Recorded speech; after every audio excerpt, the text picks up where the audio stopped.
मानसिक प्रताड़ना कब बन जाता है? जी हाँ, आपने शुरुआत की है अशोक पांडे के साथ। मैं 2 ऐसे जजमेंट आपको बताऊंगा ऑनलाइन लीगल एडवाइस आपके अपने चैनल के माध्यम से, जो आपको मानसिक प्रताड़ना को समझने में काफ़ी मदद कर सकते हैं। पहला जजमेंट है Renu versus Rakesh, AIR 2003, Uttar Pradesh, page number 1। अब इसमें क्या था, सबसे पहले आपको यह समझना पड़ेगा कि कंडक्ट, व्यवहार, पत्नी और पति जब दोनों शादी करके आते हैं, पत्नी बार बार धमकी देती है कि वो सुसाइड कर लेगी, आत्महत्या कर लेगी। वो बाथरूम में जाती है, हार्पिक या टॉयलेट क्लीनर पीने लग जाती है, और इसकी वजह से हस्बैंड को ऐसा लगता है, हस्बैंड के परिवार वालों को ऐसा लगता है कि भाई ये तो खतरा है, ये तो किसी दिन सच में इसके पूरा अंदर चला गया तो ये तो हम ही को अंदर करवा देगी।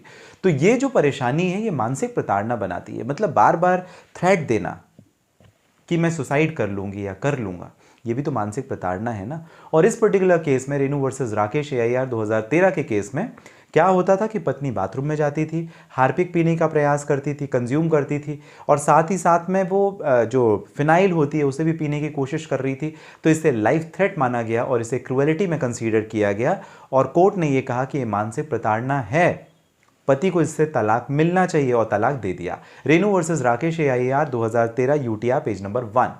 दूसरा एक केस जो कि है राजेश कुमार चौधरी वर्सेस सुनीता चौधरी का case, 2008, volume 2, DMC, page number 670, Himachal Pradesh का केस।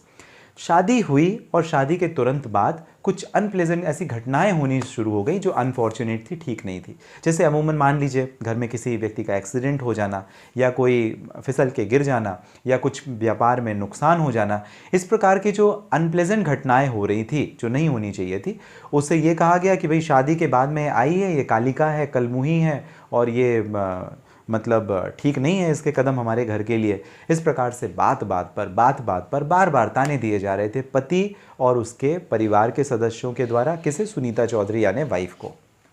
कोर्ट ने कहा ये मानसिक प्रताड़ना है, इस वजह से उसका क्या लेना देना इससे, उसके कदम पड़े हों या ना पड़े हों, आपके घर में होना था तो हो गया।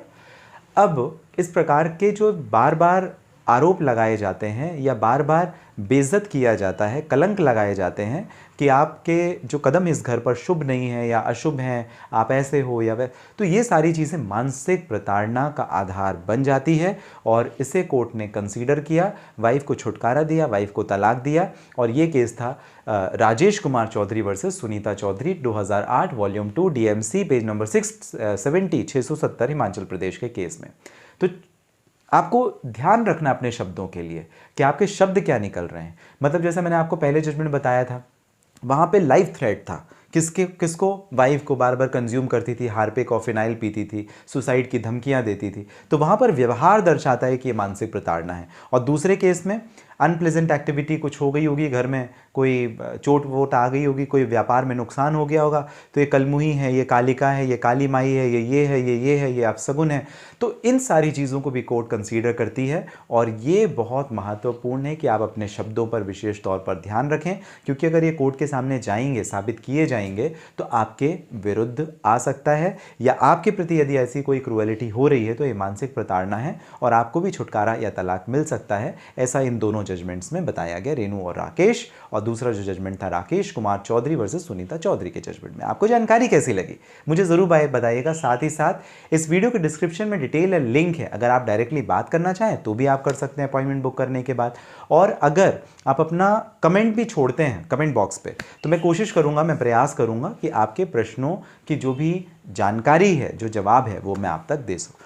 आपने शुरुआत अशोक पांडे के साथ ऑनलाइन लीगल एडवाइस में की थी। आपका जो कीमती महत्वपूर्ण समय आपने मुझे दिया, इसके लिए आप सभी का बहुत धन्यवाद। मिलेंगे अगली वीडियो में, तब तक के लिए आप सभी स्वस्थ और सुरक्षित रहें। सब्सक्राइब जरूर कर लीजिएगा जाने से पहले।